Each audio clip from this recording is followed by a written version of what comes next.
Hi, folks. All right. A weekly overview for the week of April the 14th. This is one of those weeks where we're going to have to keep kind of the next 2 weeks in mind, because the predominant flavor of this week keeps some of the focus on the Aries realm as far as the aspects that are occurring this week are concerned. But I think that is a deceptive Neptunian game, because what we really have to keep an eye towards now, we are now past the Libra full moon. We are now past Venus being stationary. Venus is still kind of stationary, but at least she's direct. Some people would say give her 3 days. I would say give her about 5 days. Give her till the 17th, 18th, so that she can really be moving forward. Yesterday, we had Saturn and the North Node conjuncting. So we're past a certain amount of intensity. But now what we're headed to, finally, and I really would love us all to lean into this. We have the opportunity to take the mayhem, for those of us who experienced mayhem, since the end of February through March until April, through April so far, and to turn it into a kind of victory. Not a kind of victory. I think we're being called upon to wrap things up very, very nicely indeed. And of course, that's going to be dependent on us. We've got to do the wrapping up. And I suggest strongly that we do the wrapping up. Because what we're headed towards, and that's why I think it's very difficult to talk about this week without not taking some of the aspects occurring next week into account. What we're headed towards on the 24th of April is a direct Venus conjuncting Saturn for the third and final time as part of her retrograde cycle.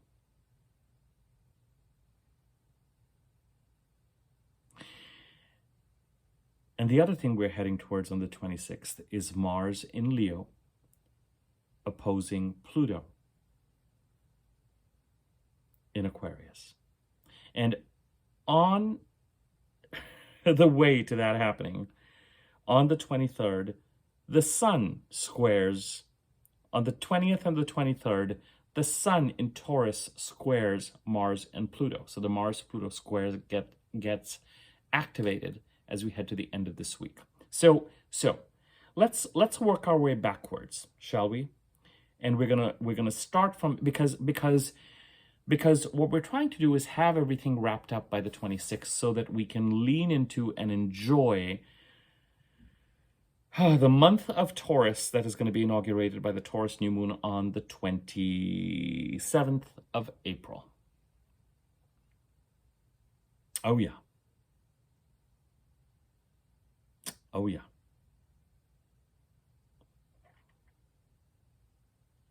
A new moon finally with a direct Mercury and also a direct Venus, the ruling planet of that new moon. And that is on the 27th. And on the 26th, the Mars-Pluto opposition is complete. So we are now chaos. No, not right. Not fair. Change, opportunity for change, intensity, transformation, culmination, Libra full moon 2 days ago. On the other side of it, clearing this weekend into Monday, and we're off to the final 2 weeks of April. And we're looking to wrap things up. And wrapping things up will take conscious and dedicated. This is the thing I need to convey to you right off the top. And you can write it down in capital letters and underline it.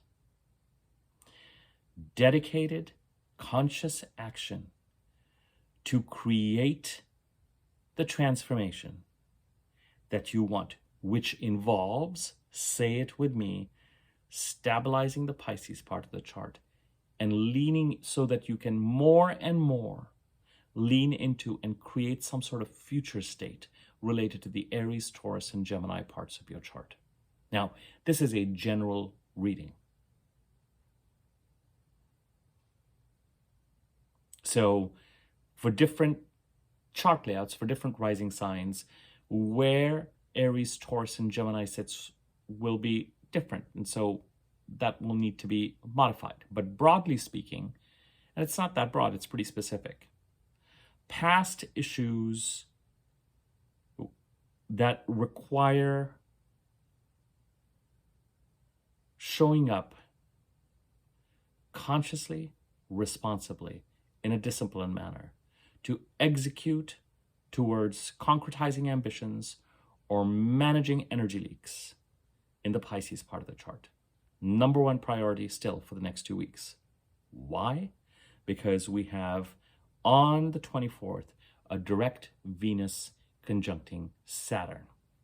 Now, if you try and line things up to the best of your ability and work to clean things up and sort things out to the best of your ability now, then when Venus conjuncts Saturn occurs, you can be looking at some sort of a resolution that is more to your liking because you are showing up and making that conjunction work for you.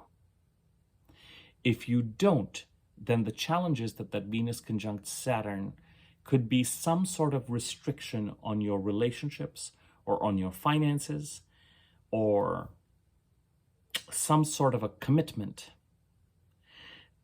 that is not to your liking necessarily. But still, Venus conjunct Saturn, which very much has a kind of a let us make some sort of a long-term commitment or a bid for a long-term resolution or commitment,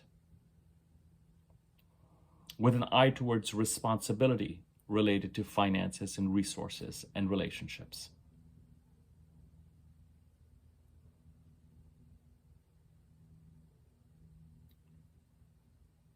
Whether that Venus conjunct Saturn is to your liking or not entirely to your liking, the one thing it will give you is enough peace of mind, hopefully, that you will be able to put a certain energy leak to rest and say, you know what? Now at least I know what's going on and what it is I need to deal with, and I can move forward and focus on my future. The more you work with the Venus-Saturn conjunction energy in such a way that it involves your showing up in a responsible and disciplined manner, either to set boundaries towards yourself, to be responsible, disciplined, handling the Pisces part of the chart, whether it's concretizing Neptunian ambitions or managing Neptunian dreaminess, or lack of handling matters responsibly, or gaslighting, or theft, or deception, or paranoia. The more you show up to shape things over the next week and a half, the greater the chance and the likelihood that by the time that Venus-Saturn conjunction starts to occur, you feel like, you know what? I do have kind of a glass half full solution here, as opposed to a glass half empty solution. But glass half full or glass half empty, that Venus conjunct Saturn is going to provide you with some sort of answer, some sort of resolution that can minimize an energy leak. So I suggest, and I don't think it's going to be that hard, I think it's just going to take action that you have already set in motion for all of March and April. At this point in time, it may well be that in the Pisces part of the chart, what is ahead of you looks overwhelming, but it looks possible. It's no longer, oh my God, how am I going to handle all of this, as much as I've got to do this, and I've got to do this, and I've got to do this. And can I please just find a way to carve out the time to do this, this, and this over the next 3, 4, 5, 6 days, so that even by the end of this week, or by next Monday, a week from now at the latest, I'm feeling like we've got some stuff in shape here. So that as I head towards that Venus conjunct Saturn on the 24th and that Mars opposite Pluto on the 26th, I've got my ducks lined up in a row with regard to what it is that I feel I need to do to get past energies in a particular place so that I'm prepared to know by that point in time if I'm walking away from something, if I have been able to structure things in such a way that I'm so glad that I got certain things done because certain ambitions in the Pisces part of the chart, the house occupied by Pisces, are now more concrete.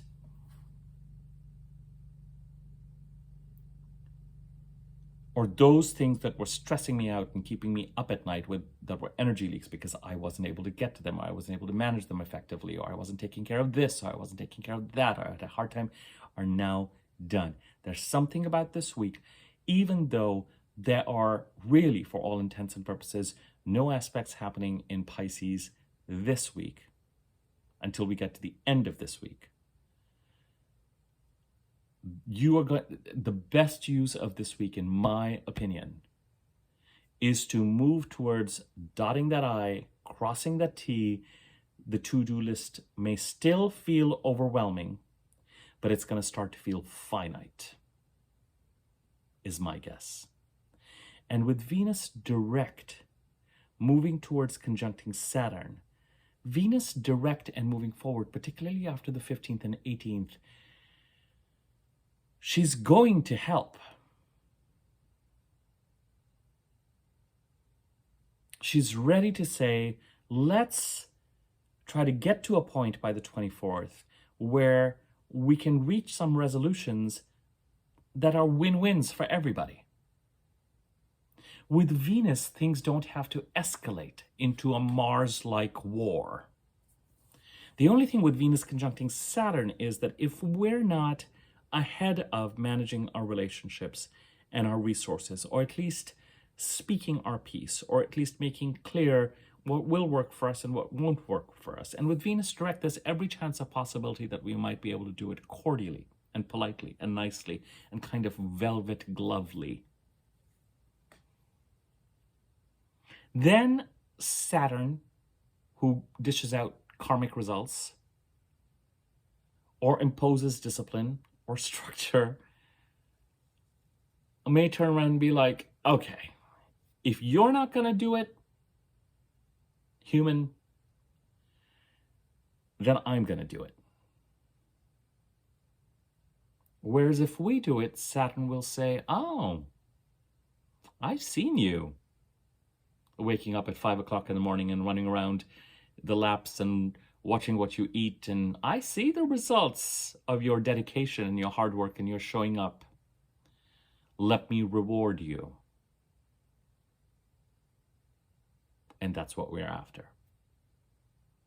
Now, if that's not motivation for all of us to try and clean up our lives this week, then I don't know what is. The majority of the action this week concerns tomorrow, on the 15th, Mercury moving into Aries from Pisces, and on the 16th, immediately conjuncting Neptune in Aries. It is now time for my Neptune in Aries video, which I'm going to have to do tomorrow. On the 17th, Mars enters Leo. So Mercury and Mars enter fire signs. Whew. Nice, we've been waiting for this energy.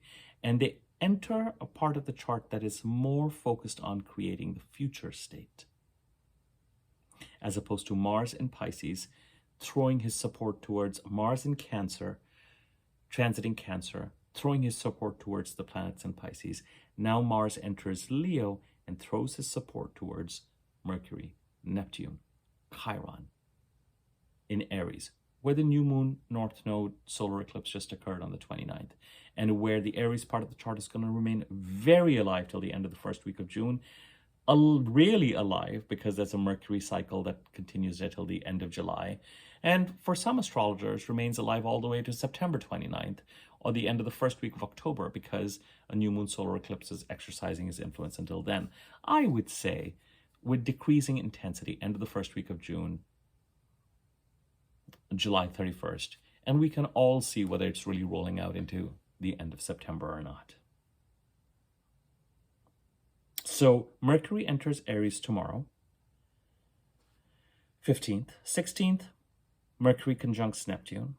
17th, Mars enters Leo. On the 19th, Mars trines Neptune. So that's 2 Neptune aspects this week. And the Sun enters Taurus. And Uranus in Taurus trines the South Node. Remember that the South Node eclipse, full moon lunar eclipse, occurred in Virgo.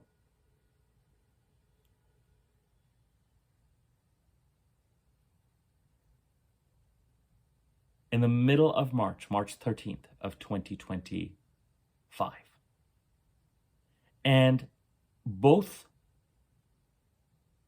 that lunation, understandably, and the lunation after that, new moon solar eclipse in Aries, encoded Uranus in the South Node trining.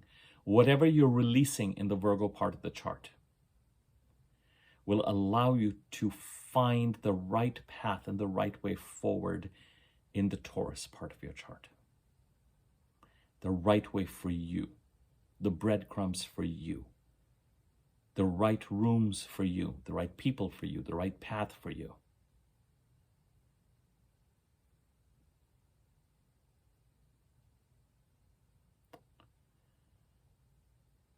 By the time we get to the 20th, which is Sunday, we start to see the Pisces aspects in quick succession tighten up.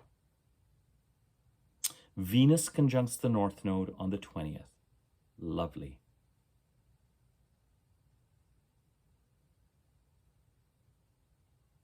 Now, I have to tell you, the Mars-Pluto opposition has nothing to do with the sign of Pisces. But the way it's placed, there may be... Well, let me just put it for you this way. Next week, we're heading towards Mars opposite Pluto and Venus conjunct Saturn. I've established that. And once that is done, then late next week, we have the Taurus new moon. Hooray! We got to that point. Now, I will tell you that between now and then, it is going to feel like a slow, suspense-filled crawl to a desired finish.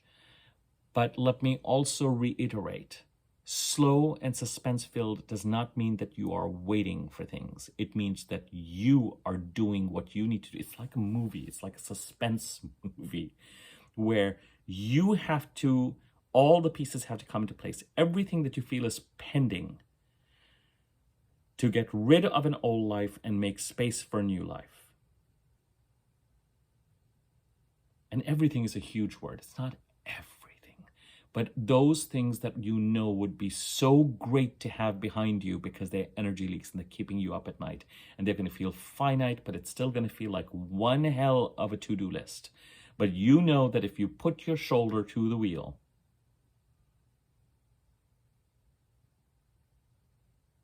you can make it happen. But you're going to have to make it happen this week. And the week after the full moon is energetically the most productive week. So work with that energy. You might still be quite busy this week. I mean, I'm looking at a moon there and it's practically still full.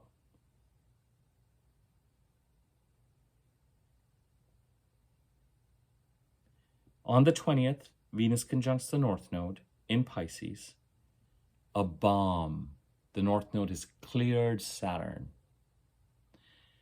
The North Node in Pisces, something in the Pisces part of the chart, the house occupied by Pisces, that is trying to clear this old Saturn-Neptune energy that requires stabilization. To say, you can also now think about what it is that you can gain out of this part of the chart. And it could be two separate energies. You know, it could be two separate energies. If you've got, what do I mean by that? If you've got Pisces in the 8th house, it could mean that you have pending, well, this is not an unsurprising thing I'm going to say. If you have Pisces in the 8th house, you could be dealing with taxes. and the deadlines around taxes. And you could be dealing with some matters related to property, or you could be dealing with some matters related to inheritance and legacies, or joint resources. But the North Node clearing Saturn and Neptune means that there's a fresh energy, and that might have something to do with you creating and exploring other partnerships that might be beneficial for your work. Or you might be focusing on how to start to reconnect with your spouse, or whether you should move in with that person you're dating to see if you guys can actually make a more committed couple, or in some ways it could, you could be contemplating whether you need to separate, but it could be a distinct, the Saturn-Neptune conjunct stabilization energy is one thing. The North Node in Pisces and the North Node eclipses are very likely to be clearly related to what sits in the house occupied by Pisces in your chart. But it could be something else that is now freer to express itself now that it is clearing that Saturn-Neptune hurricane, eye of the storm. If you have Pisces in the 7th house, it could be that you're looking at partnerships or looking at matters related to getting married, or related to divorcing someone, or actually filing papers, actually completing that process, actually structuring, making decisions around it. But then you're also looking to cement or finding 7th and 8th house energies are somewhat similar. So you're looking at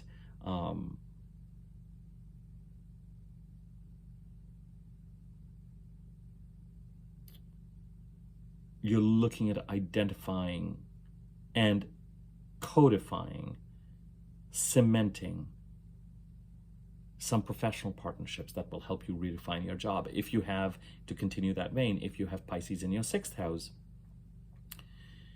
then the Saturn-Neptune stabilization could be around matters related to health. But now that the North Node is clearing that vortex, it could be that you can really start to move forward in the process of actually redefining your work. Or the Saturn-Neptune vortex can have something to do with being a caretaker for someone, or chores and heavy responsibilities in a particular area. But now with the North Node clearing Saturn and Neptune, and with Venus getting ready to conjunct it, it could give you an opening into redefining your job. Now, let me just hasten to say, because some of you may say, well, what is it in this house and that house? Remember, I have not done my housekeeping. Let me do it now. There are 3 ways to engage with me: the free content I post on this channel, the members only videos, $6.99 a month, that are rising sign specific. So if you are interested in Pisces energies and how the North Node and the Saturn, all that kind of expresses itself, remember that about a month and a half, the very first members only rising sign specific videos I did were related to the Pisces part of your chart. And I'm not saying this to make you hungry and to entice you for it. A lot of you know your chart, so you can then make the determination of at what level you want to engage with me. And the third level, of course, is to get a personal reading with me. I have my regular readings, and I'm also offering a $100 special related to the 2 retrogrades, the Mercury, Venus we just went through, and the eclipses we just went through. And that special is available till the end of April. So if you're interested in getting a personal reading with me, you can email me at the email address below. Information on memberships is also in the description box below. And if you email me there, I can get you rates and information. We can take it from there. So I just want to give you some specific examples of when I say it could be 2 separate things. What does that mean? And we all know, for example, in the 4th house, 2 separate things could mean my residence and my relationship with my mother, or early childhood. In the 5th house, it could mean children and romantic partner, or what I love to do. It's a narrow arena. 3rd house could mean interviewing and selling and resumes, and also siblings. 2nd house could mean income, but also me as a solo independent person. Blah, blah, blah. It's within that confine of what that house stands for, but there isn't only one thing that lives in one house. We're not so limited that we only have 12 topics in our lives. Also, what happens on the 20th, and this really pushes us into the energy of next week, is, and that's on Sunday, is that the Sun in Taurus squares Mars in Leo. And then he moves to 3 days later, squaring Pluto in Aquarius. And that becomes a catalyst. We're going to start to become aware after tomorrow, because the Sun is, I think that we feel the Sun's energy when the Sun is about 5 degrees away from being exact. We're going to start to feel, there's no question about it, we're going to start to feel. This is why I'm saying that even though the bulk of the aspects that are occurring this week are in the Aries part of the chart and concern Neptune, Mercury conjuncting Neptune, Mars trining Neptune. Those energies, I think we've already been feeling since last week. We may have been entertaining some forward-looking opportunities, potentially. And I'll do the video on Neptune and Aries tomorrow, and then start to do the rising sign specific videos related to that. Because by the time we get to next week, I need to start focusing on the Taurus new moon videos.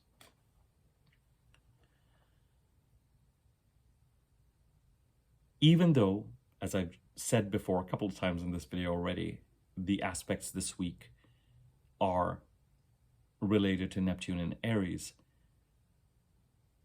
and even though the aspects next week that count are on the 24th and the 26th of April, I think starting tomorrow we can start to feel them build. And I think it's all related to this energy of stabilizing. The connection between the Mars-Pluto opposition to stabilizing the Pisces part of the chart, my dear, dear audience, clients, audience, y'all. And whether it is connected to the Pisces part of the chart is going to depend on where Aquarius and Pisces sit in your chart. If you're an Aquarius rising, or if you're a Leo rising, there's very likely going to be a connection, because the first and second houses and the 7th and 8th houses are intimately connected. The 9th and 10th houses can be quite connected. The 3rd and 4th houses, because there's a location, neighborhood, immediate community, residence, can be connected. So the bottom line with the Mars-Pluto opposition, as I've said to you before, is that Mars and Pluto conjuncted on 14th of February of 2024. And something that occurred then reaches a kind of peak and culmination, intensity, as we head towards the 26th of April. It's a transformation. Pluto is trying to loosen. Some of the content I'm going to share in this video will be shared in next week's weekly overview. But these weeks are important. These weeks are very important. These weeks, this week and next week, my dear, dear folks, the ease with which you can transition into and create your future life, a life that you may have been trying to move towards since March or April 23, is going to depend on how earnestly you finish up stabilizing the Pisces part of the chart this week and next week. It's that important, these 2 weeks, this wrapping up energy. Now, in the meantime, if you have future beckoning where you've been trying to get to kind of energy appear this week, respond to it. By all means, have a lot to juggle. We're creating a future.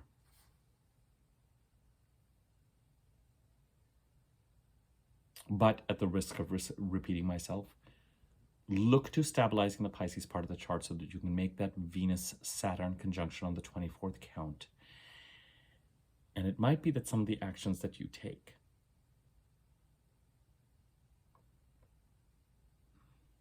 I've said this to you before. In the first few degrees, in the first few years when Venus enters a house, And he made brief entries in 22 and 23, made a longer entry in 24, and then entered Aquarius for good at the end of 24, and is going to be here till 2042. And for the first, let's say, 24, 25, 26, maybe even into 27, he's going to try and loosen, if not eradicate, anything that is holding back the transformation that he's trying to create for your benefit, for our benefit, in the house occupied by Aquarius in our chart.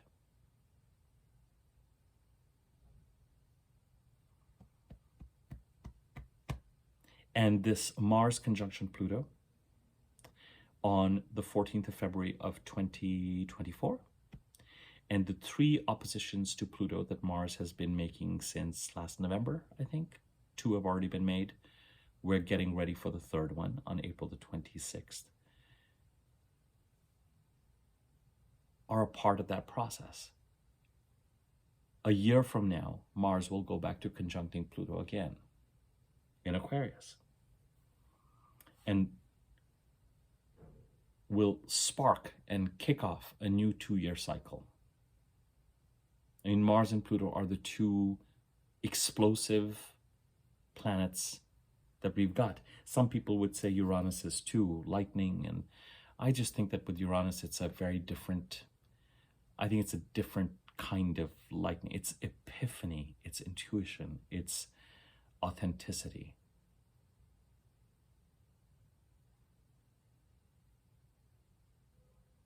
Uranus creates that lightning within ourselves, whereas Mars and Pluto, there's kind of an external quality to things. So this week, Mercury enters Aries direct, looking to move past the 10-degree point where he went retrograde on March the 15th. Conjuncts Neptune in the Aries part of your chart. Neptunian goals are being identified, or are being articulated, or are making their presence felt. Something creative, something spiritual, something monastic, something therapeutic, something healing, something that dissolves the ego, the egoic, and connects you towards source and the ultimate reality.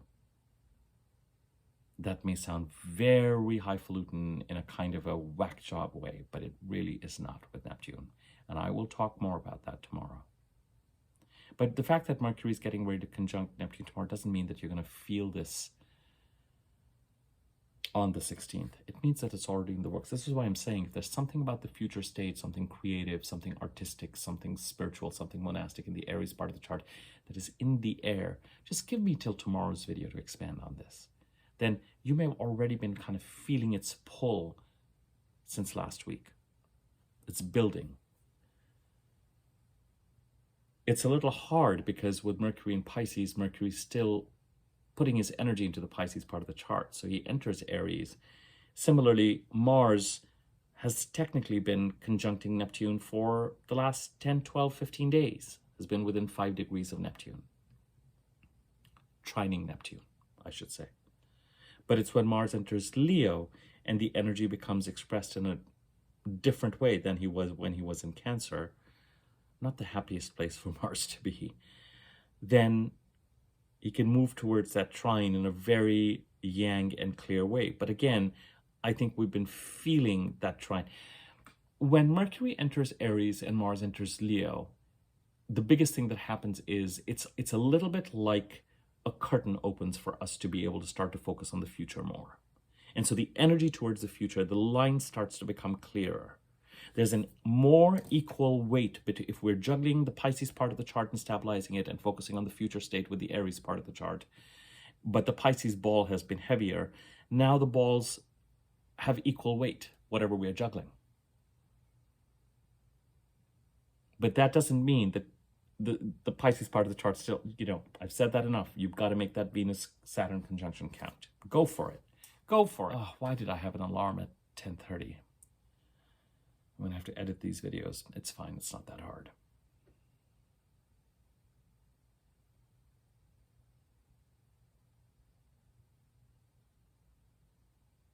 As I said, you know what needs to be done now. You're clear about it. Venus is now moving direct. Mercury is now direct. Greater clarity. The time for introspection and processing and turmoil and change, even positive change, and the turmoil that creates. I mean, you guys have been watching me enjoy launching memberships and then deal with, wow, 12 new videos a week. What does this mean for me? And it'll settle down, but that is dynamic change. That is enough of a lifestyle change that it's going to stay with me for a while, and life can't be the same. And that's exciting, especially if it involves work that you like to do. Then that's exciting. But at the same time, I will tell you for myself, there's been no question. There are things that I've had to show up for in the Pisces part of my chart, because if I didn't, I really could have, and I still have work to do. And when I talk to clients, I recognize that they're also getting to this place of, oh, I still have work to do. I know what I need to do to stabilize this part of the chart and what stabilizing the energy leaks look like. I've got to do the work. It's a little daunting, but let me do it. Let me move towards it. And if you don't, the chaos will just continue. The stress will continue. The energy leak will continue. So Mercury enters Aries, Mercury conjuncts Neptune, Mars enters Leo, Mars trines Neptune, the Sun enters Taurus, Uranus trines the South Node, releasing something in the Virgo part of the chart. The week before and after January the 13th, the week before and after March the 13th. We might get to a point as we get towards Thursday, Friday, where we're really like, all right, I'm going to let this go, and this is going to help me move in the right direction for me career-wise.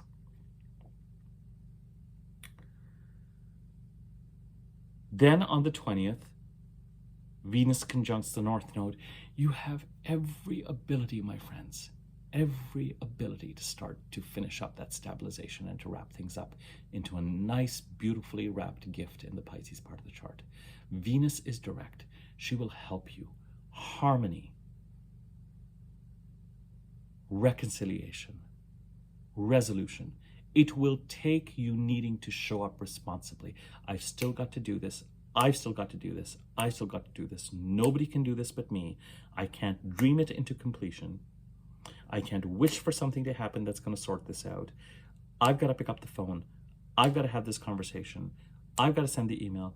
But you might find with a direct Venus that your tone, that there's greater receptivity, that you are just that much more polished when you're talking to people and getting things done, and that Venus is helping you. Venus scatters blessings. It's this feminine energy that wants harmony and resolution and growth. And she's moving towards conjuncting the North Node on the 20th. Now, on the 20th, the Sun squares Mars and moves towards squaring Pluto. And then right after that, we have Venus conjuncting Saturn next week and Mars opposing Pluto. So as we get to, as I said, the 24th and 26th, it's going to have this kind of, oh God, it's the last week of the month and the moon is getting darker and I have no energy, but there's a square off. There's a culmination we're trying to get to by the 26th. And once we're done with that, on the 27th, that Taurus new moon happens. As if to say, here, now let's focus on the future. So if that is what we're trying to get to, then focus on cleaning up the past as best you can this week. Okay? That's all I want to say. That's all I want to say. If you're interested in readings, email address is in the description box below. If you're interested in exploring a membership for a certain period of time to check out the sign-specific content, it's really for your rising sign, although, and I've been pretty rising sign specific, but I will say I'm starting to become more and more open to, for anyone who wants to look at their sun and moon. And I would do it in that order. I would do rising sign, sun, moon.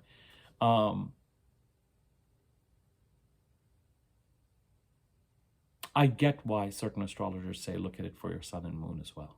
I don't think there's any point looking at for your Venus, but I'll leave it up to you, or stuff like that. I would just say rising sign, definitely. Then sun, then moon, in my opinion. If you haven't subscribed to my channel, consider doing so. That'd be great. More subscribers means more circulation, means all sorts of things become more possible. Next to the subscribe button, there's this bell icon. When you click the subscribe, you have the option of clicking the wiggly bell on top. You'll be notified whenever I do new videos. You can contribute to this channel by using the thanks button underneath or by donating. Information on that is in the description box below. You can contribute for free by liking this video or commenting on it. Likes and comments give the video greater circulation. Feel free to tell anyone who might benefit from this content so that they can avail of it too. And thank you for your support. Tomorrow I will talk about Neptune moving into Aries and Mercury conjuncting Neptune and Mars trining Neptune, and on May the 2nd, Venus moving to conjunct Neptune. Those are the three sort of announcing, let's make it kind of clear what this Neptune aspect in Aries for the next 12 years is likely to be about.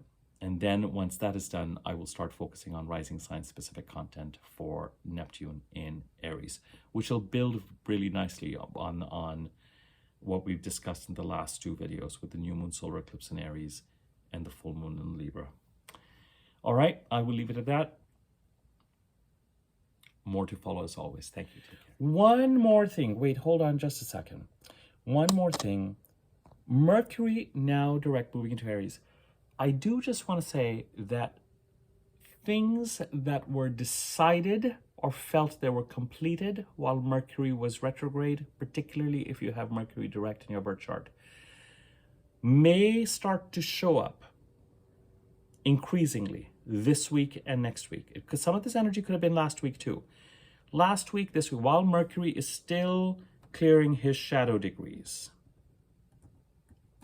Do I have that information handy? Let's see, shall we? Let's see.